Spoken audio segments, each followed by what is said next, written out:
Well, this should be interesting. I've never really addressed this question before. Is it a sin to eat meat? Because I don't think it helps turning meat eating into a sin issue every time veganism is brought up. And the reason is because there are so many more aspects of the biblical garden diet that can benefit our spiritual state other than focusing on whether it's a sin or not. Also, it raises a lot of tension when discussing the topic. And there's enough of that going on in the Torah community where people will accuse Christians of sinning and it just creates walls. But don't worry, I can at least lighten up the mood or the tension here at the beginning. I'm just going to say, according to where most people are mentally and in respect to their theology, no, I wouldn't automatically say that it is a sin for people to eat meat. Now, at the same time, I don't think it's as cut and dry as settling the matter with a simple yes or no. So that's why I decided to make a video about it. When we think of the word sin, most of the time in Torah, we revert to John's epistle, chapter 3, verse 4. Whoever commits sin transgresses the law because sin is transgression of the law. You guys know the verse. We use it all the time. And because of this, most people in Torah assume that John was referring to anything in the law of Moses, any command that was given to the Israelites during year one of their wilderness journey. And obviously, it's under the persuasion that every law given to the Israelites was and still is some type of divine behavioral system that has always been practiced in eternity, even before creation, where God and the angels were apparently doing Levitical sacrifices, eating flesh of animals, all of this stuff in heaven. That's becoming a popular theory. So from the outset, let me just do a little review of my other videos. Let me reiterate the fundamental rule that there is distinction between the Father's eternal moral character versus the laws that were instituted to govern the people. There's a higher standard above the corrective laws given to the Israelites in the wilderness, all right? This is why the Ten Commandments are set apart in the Bible and emphasized above all other laws. They just are. God gave the Ten Commandments to establish his moral attributes, but the people couldn't live up to them. So Moses pleaded for the Israelites, and he asked God for extensions of his commandments. This is where the rest of the 613 laws fit in. The Israelites were unwilling to live up to the highest moral standard, or the top 10, as a lot of people like to call them. So they were given rules and boundaries for governing their sinful nature. So in essence, they were unwilling to abide by the commandment, thou shalt not kill. So they were given laws to govern their killing. Those were the extensions. So now one of the more popular misconceptions is that the law was given to show us the Father's moral character. And this couldn't be further from the truth. We're not dealing with the Father's divine behavior when looking at the corrective laws given to Moses. The laws were given to show people just how sinful they were. Even Paul understood this. He said, I had not known sin but by the law. And as a matter of fact, he said the law was added because of their transgressions. Transgression of what? The higher moral standard, the 10 commandments. Now, if you believe all 613 laws are God's behavior, then you're going to run into problems. But if you understand that the 10 commandments are the highest moral standard and reveal the Father's moral character, then you can understand whether it's a sin to eat meat, okay? Now, as I mentioned, even in a recent interview about my book, I said this. I said, no, I don't automatically consider it sin when a person eats meat. I just left it at that. I just said the answer is no, it's not a sin. Why? Well, because who my target audience is, because of the people in Torah. In the Torah community, you got to remember that we are speaking to a group of people who believe the laws for Passover and the sacrificial laws are God's mandatory commands for the people to do that behavior. But this is not true. I've said it hundreds of times. The sacrificial laws and the instructions for Passover are not mandatory commands to do it. They're stipulations for it. So if you're determined to kill, then you have to abide by the boundaries and restrictions that were given according to that system, even though it is a lower moral standard. Unfortunately, people confuse those restrictions for mandatory commands. And as long as people can wrap their minds around that, we can understand whether it's a sin to eat flesh or not. Okay? So today, our compartmentalized thinking limits us from seeing the bigger picture. When people think law or covenant, they think in terms of the story of the Israelites and automatically picture the remedial laws that were given as a form of correction. Their idea of morality automatically sinks below the standards of the top 10 commandments. So basically, people think in terms of the 600 plus other laws, but again, the sacrificial laws, those were extensions of the commandments, or lesser laws, as I call them, because we are dealing with lower moral standards, or laws that were meant to correct their behavior and bring them back to the higher moral standard of the 10 commandments. Thus, when people have the sacrificial laws or the remedial laws in mind, then no, it's not a sin according to that system. Okay, if you're abiding by the laws for consuming meat, then you're not sinning. The laws that pertain to doing it, but you have to understand that those were extensions of the higher moral standard that they couldn't live up to. And it's similar to what we see in the Christian community today from a Torah perspective.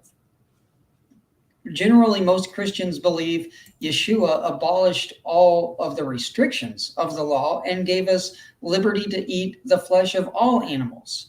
And also, they believe the phrase law of Christ, as we see in the New Testament, is a higher moral standard above the law of Moses.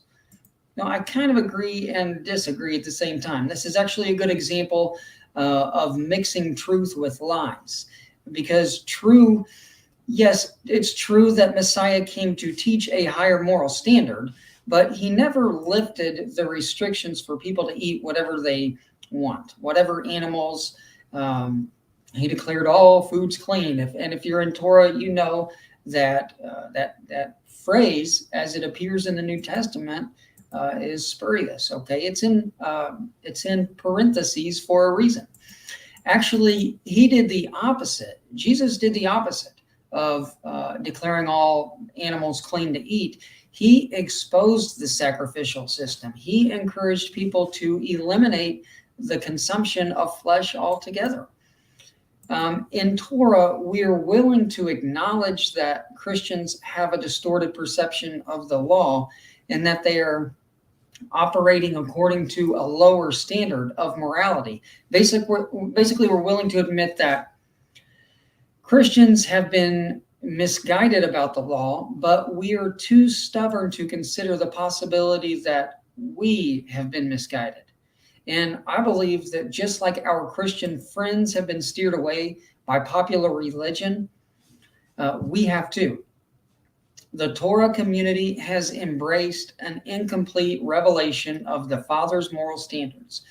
Sure, we've eliminated many of the unclean meats from our diets by cutting out the pork and the shellfish, but we are only halfway there. So I would encourage my Torah brethren to keep digging. You see part of the picture, which is good, but keep going. There's more. And now, let's get back to John's epistle, sin. Sin is transgression of the law. People in the Torah community have no problem throwing this verse out there to aim at Christians who don't observe the law in the same way that we do. Actually, I think Christians understand more about the law than many of my Torah friends do. And the reason is because Torah observance in popular Hebrew roots circles is based on just as many misconceptions as mainstream Christianity itself. So I find it ironic when people in Torah have no problem telling Christians they're sinners, but Torah folks get offended when you challenge their own meat eating. And this is why it gets brought up so quickly about whether it's a sin to eat meat. And as a response to biblical veganism, it's becoming a lot more popular in Hebrew roots to say a person cannot be in covenant with the Father if we don't kill and eat lamb on Passover. In fact, I know someone who straight up said verbatim, it's a sin to be vegan. And this was coming from someone who considers himself to be a champion of Torah and more experienced and knowledgeable than most others. So if you're in Torah, you have to admit that you don't have a problem firing this kind of ammo at others who don't line up with your theological paradigm. I mean, it's just, I've been dealing with this all week, Torah terrorists. And we really just need to soften up the way we look at Christians. Because the moment you challenge a person in Torah, like coming from another perspective into Torah, if you challenge, like when I challenge my Torah friends, the minute you challenge them on killing and consuming the flesh of dead animals, they can't handle the implications. Number one, their paradigm has been shaped by popular misconceptions that act as the foundation of Hebrew roots theology. And two, they won't even consider the possibility that they need to change their lifestyle because they truly believe their creator demanded the mass killing of animals and is aroused by the spilling of blood and burning carcasses. And when you have that image of God and you feel like your religion is the true religion and it promotes that's who your creator is, when you have an image of God, you're not willing to break that image very easily. And that's what's going on. Well, if we're going to make the accusation that people can't be in covenant with the Father unless they kill and eat animals, then if that's who you are, if that's where you're at in Torah, accusing others of not being in covenant with God, unless they at least take a sliver of lamb, and if you're just not willing to do that. See, I don't have a problem talking about how flesh eating pertains to sin if you don't have a problem telling someone they're not in covenant with the Father. That's basically what I'm trying to explain. That's how I feel. And by now, I think I'm able to articulate my thoughts more appropriately on the matter. Like I said, I've never called it a sin before. I would never call it a sin when dealing with the laws of Moses, or at least the remedial laws or lesser laws, the lower standard, okay? When you're under that criteria, no, eating flesh is not a sin according to those standards because you're not transgressing against that system, all right? But if we're talking about the original Torah, then we must be willing to admit that it is a violation against design. The Book of Jubilees, it even states that humans and animals both begin to defy our natural orders by consuming one another. And if we believe the Book of Jubilees is of any merit, then we have to admit that eating flesh is defiance and specifically rebellion against the law of creation. So in respect to the law of creation, or the natural order of design, what God imagined when he created us, yes, it can fall under the category of sin to kill and eat the flesh of dead animals, okay? And at the same time, it all depends on which moral standard you've placed yourself under. So when you ask whether meat eating is a sin, you need to be more specific and ask a sin against what? And since most people in the modern Torah community place themselves under the law of Moses and not the higher standard of the 10 Commandments, well, they think it's all the same, it's all equal. By their own level of morality, no, it's not a sin according to their standard, okay, because it does not transgress the extensions of the law. But again, that system is a lower moral standard. And if you want to live up to the highest moral standard of our Creator, then you have to be willing to take ownership of our human behaviors and our desires. Okay. And generally, this is where people make false accusations and say that vegans claim a higher moral standard above the Most High. But I'm going to settle that right now. I've been a vegan for a long time, and I've never met anyone who claims a higher moral standard than God. And I've met a lot of biblical vegans. Okay. The claim that I make, and one that I see others making, is that his moral standards are higher than the standards of most other people, the standards that you've been indoctrinated to believe. So just to resolve that whole argument, we don't invent our own moral standards or say that our morals are higher than our Creator's. On the contrary, mankind failed to uphold the higher moral standards, which resulted in a legal system with lower moral standards that allowed them to kill and eat flesh. It's called the sacrificial system. And the meat restrictions, the clean and unclean system. Okay, those were restrictive laws. Okay, and most people today have embraced that lower standard as if it were the higher standard. So if it seems like vegans are claiming a higher moral standard, higher than God, it's only because meat eaters have embraced a lower moral standard in perception of God's moral character. Okay, now since most people in the Torah community base their idea of sin on John's definition, sin is transgression of the law, let's consider something else that he said. In 1 John 3:15, he said, everyone who hates his brother is a murderer, and you know that no murderer has eternal life abiding in him. Wow, that matches what Yeshua said in Matthew 5, verses 20 and 22. He said, for I say unto you that except your righteousness shall exceed the righteousness of the scribes and Pharisees, ye shall in no case enter the kingdom of heaven. Actually, before I get to the part that matches John's letter, that speaks right there. Unless your perception of morality is higher than the religious leaders who used sacrificial law as a license to kill and eat. Anyway, he goes on.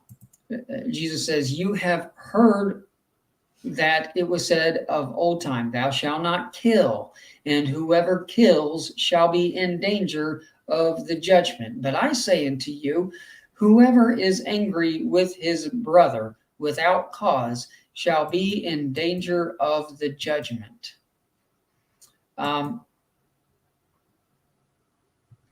So just to put things into perspective, just by having hatred for someone is breaking the commandment, thou shalt not kill, and is considered sin. In other words, something that isn't actual killing is considered killing. Yet, ironically, people think that actual killing is unrelated to the commandment against killing if it involves animals. So it's really convenient, but it fails to stand up to the message of the prophets, especially Isaiah, who said, killing animals is no different than killing humans. And that's in chapter 66, verse 3. Also, the gospel of peace depicts Yeshua making the same distinction. In fact, he said that killing animals violates the commandment itself, thou shalt not kill, and that it was people who needed the extensions of the law for their killing because they could not live up to those, fulfilling or obeying thou shalt not kill to its fullest potential. Okay, so we have to consider these things when trying to determine whether it's a sin to eat animals. Okay, the Bible also calls the behavior of eating animal flesh lust in multiple places. Is it a sin to lust? Now, people often argue that the word lust is just another word for desire, but they only do this. It's very selective. They only do this if we're talking about the lust for eating animal flesh. Every time I bring up Numbers, the story of Numbers, when they lusted after those things, when Deuteronomy, when it talks about, okay, it's according to their own lust for eating flesh. People, this is the only time people do this. They'll sugarcoat that word lust and say it's just another word for desire. So they never use the same logic when talking about sexual lust. Why? Because Jesus said lusting after a woman is adultery. So it's a one-sided argument. So let me just state my position just so nobody's confused. If we are talking about the original Torah, if you defy the natural order of creation, I would personally consider this to be transgression of the law of design, the law of creation, the original Torah, because you are violating the Creator's natural order of things, okay? Now, John, the man who defined sin as transgression of the law, he knew the difference between the higher moral standard and the lesser corrective laws. He understood where the Ten Commandments fit in this whole scheme of morality. Okay, he understood that Yah's eternal law is what we must be willing to achieve or at least strive for. Okay, John overcame the carnality of Mosaic law and recognized the higher standard of Yah's revealed law. And it was according to this fundamental rule that he wrote, sin is transgression of the law. Okay, he wasn't referring to the laws of Moses or the corrective actions of the law. Okay, he was referring to the Father's eternal law as seen in the Ten Commandments and even the creation account. It was the highest moral standard. All right, for just a minute, let's consider. He has another passage. No, it's not him. It's James. James deals with the word sin, and this often gets overlooked in the Torah community because so many people jump straight to John's epistle and fire it off at Christians. Okay, but James tells us in chapter 4, verse 17, to him who knows to do good but does not do it, to him it is sin. And I think this is powerful, and it holds us accountable to the higher standard of the law of creation, even though people are unwilling to admit it. People know deep down that killing animals is immoral and it is inhumane. And I know this because if you talk about killing certain animals like pets, whether it's a dog or a cat, it puts things into perspective. People can understand just how morbid it is to kill an animal. And because of this, I think people know deep down that killing any animal is morbid and inhumane. And this is something I can say even I ignored most of my life. But deep down, I've always known that it's not natural to kill something that possesses the breath of life. So if we know that it's good to save the life of an animal that doesn't want to die, clearly none of them want to die, and if we fail to uphold our conviction because of our sacred theology, then we're still violating our moral conscience altogether. Okay? I believe that ties in with James's definition of sin about knowing to do good but ignoring your conscience on the matter, basically. And conscience is too often ignored because of what we've been indoctrinated with theologically. But if we allow the Holy Spirit to guide us and allow our conscience to analyze what is morally correct, it outweighs all the bad doctrine that we've accumulated over the years. It will expose the man-made theologies, even the ones that were written by the people who wrote certain laws into the Bible, okay? That's why this is so beautiful, because it helps us to analyze and get back and see the story for what it is. Now, the Israelites were not this righteous people doing God's behavior. They were wicked people wanting to do their own behavior, okay? And it's funny how people just can't see it now. Once you come out of a certain line of thinking and see something for what it is, it's like, why did I ever see it that way? It's once you see it, you can't unsee it kind of thing, you know? But yeah, once you come to it, it will, if you use your conscience, it will help to expose the man-made theologies, the traditions, the rituals, and any other man-made set of laws. And just to clarify, I'm not saying meat eaters don't allow the Holy Spirit to guide them. So just disclaimer right there. I'm not saying that. Don't accuse me falsely. I'm just saying they've been misguided by popular theology. That's all. Okay. I know the word sin is a trigger word and gets people riled up so easily. And it gets thrown around so loosely in the religious world. My wife and I were just talking about this and our years in the Pentecostal church where everything's a sin, you know. It's taught that it's a sin for women to cut their hair. And just to take it to an even shallower level, my wife has always colored her hair. And she was even told by one of the minister's wives that she could be looking at a heaven and hell issue if she doesn't deal with it.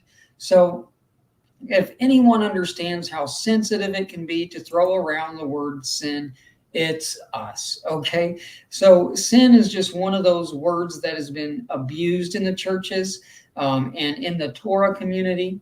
And this is why I don't really bring it up when talking about veganism.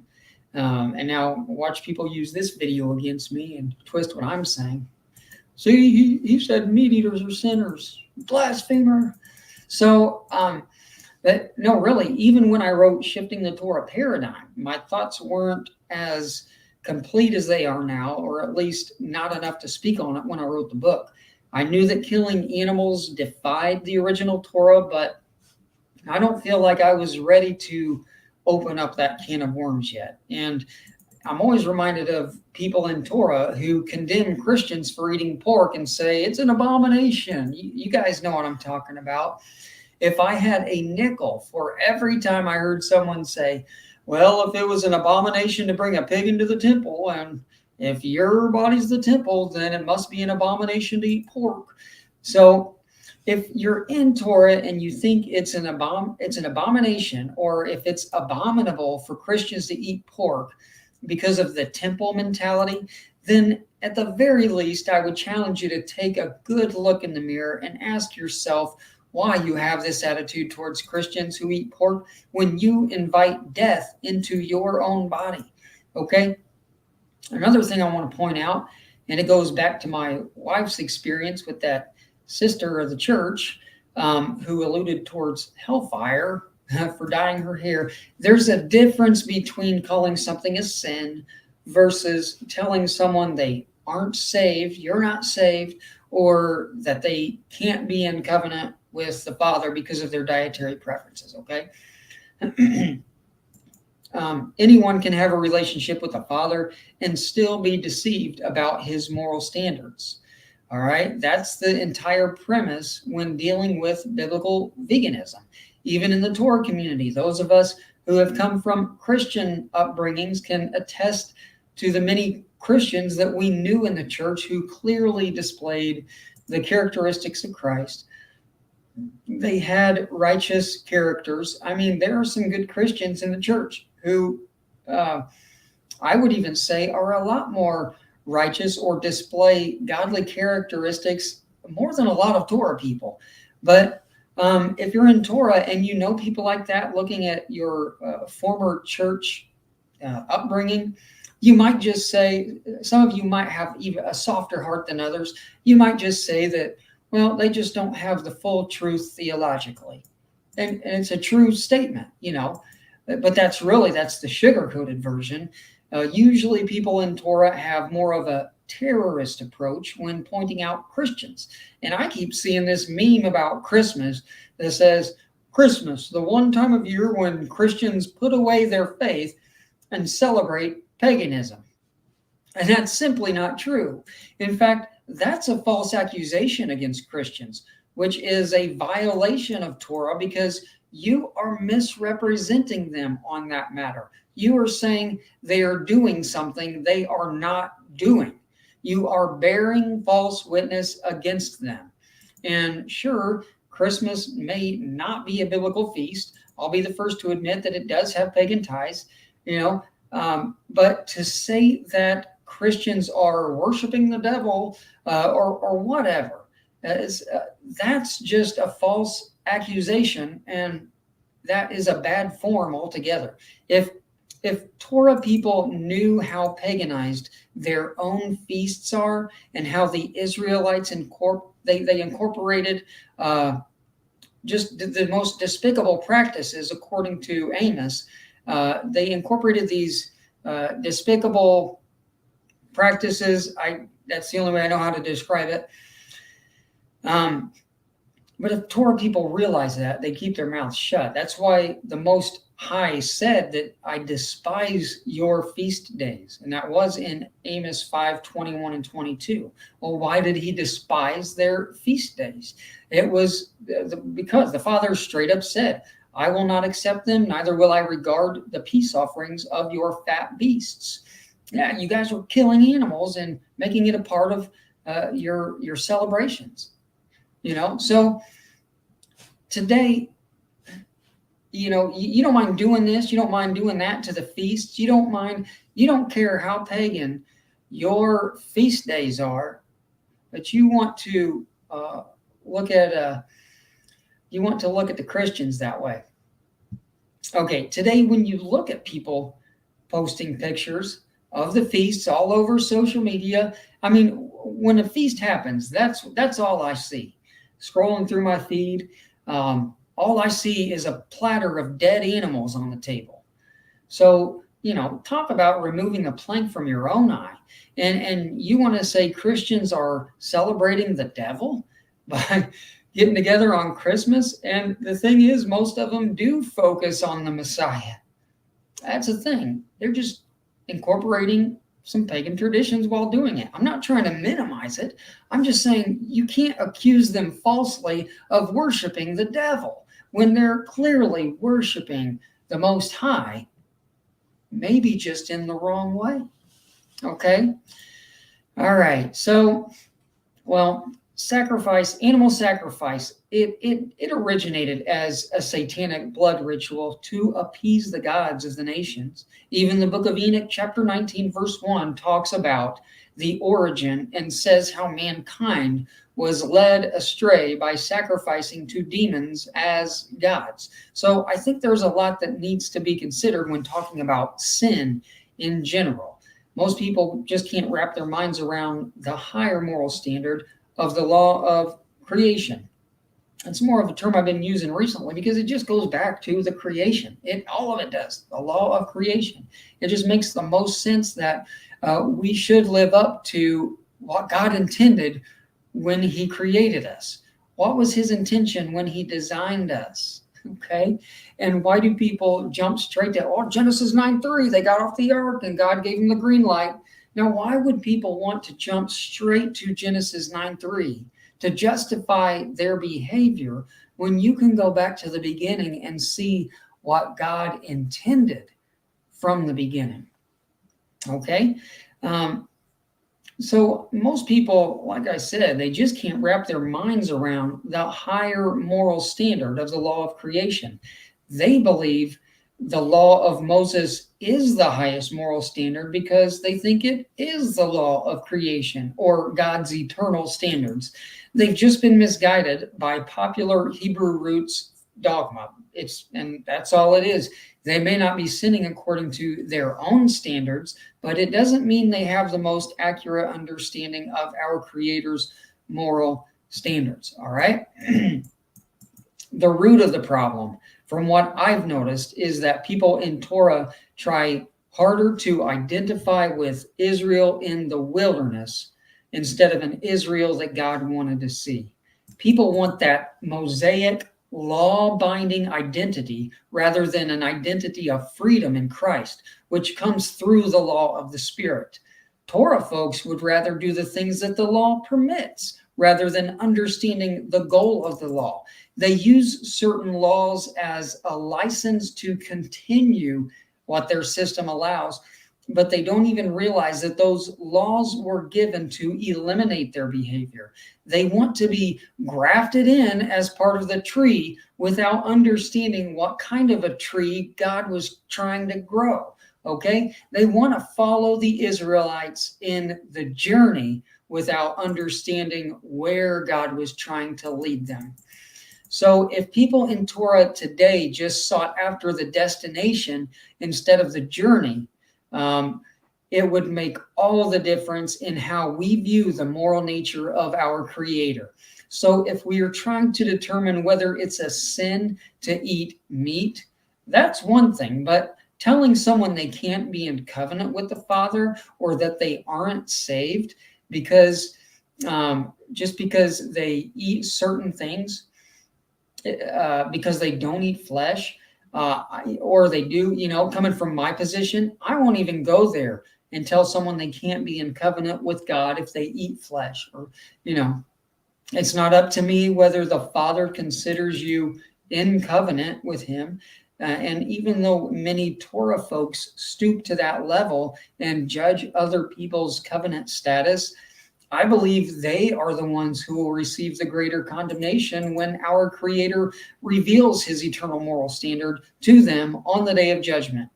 And it's not my place to judge them on it, even though they are judging us on it. Okay. There's just a hatred for vegans, and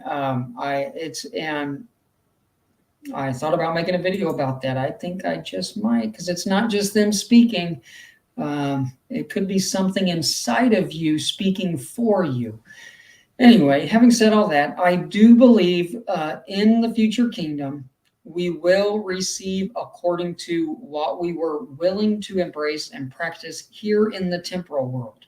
And since I believe thou shalt not kill is a higher moral standard than killing animals and eating their flesh, I do believe that people who eliminated animal flesh from their diets here in the temporal realm and had compassion over God's creation, we will receive according to this moral standard that we have embraced and practiced here on earth.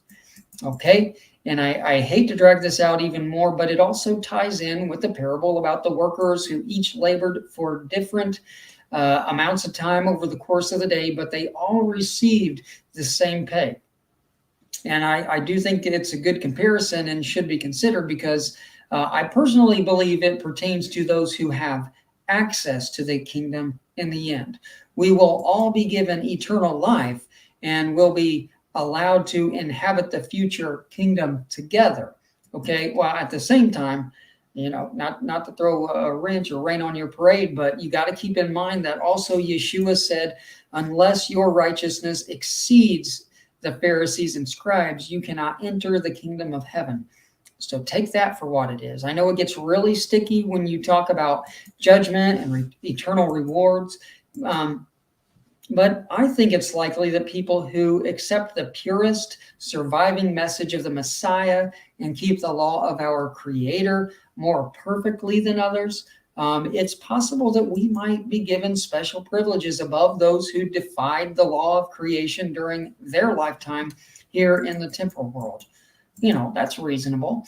If we can understand that God's purpose for the Messiah and the prophets who preceded him was to lead humanity back to the law of creation, to the garden, then everything just falls into place. We can make sense how some behaviors can be lawful under the Mosaic system while they still violate the original Torah given at creation. All right.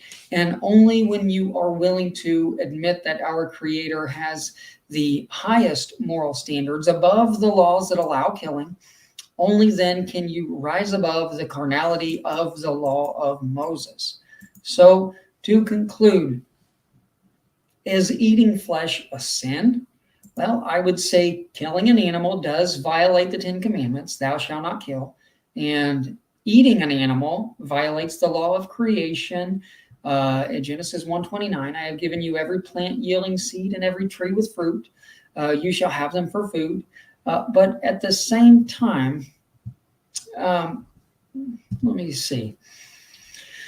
Killing and eating animals, it doesn't transgress the lower standards of Mosaic law. All right. So I think by now you'll understand the difference of what I'm doing. I'm basically saying there are different levels of morality. Some people just have not embraced that highest morality. All right. So if you're following the Mosaic laws, okay, the Levitical system, as long as people are following it properly, they've placed themselves under that system. And as long as they are following it properly, which nobody today does, that's a different issue altogether. They think they're following Torah or keeping those Levitical commands, and they're not. It's impossible to today. That's another issue altogether. Whether or not eating animal flesh is a sin, well, it all depends on what system you claim as your moral standards.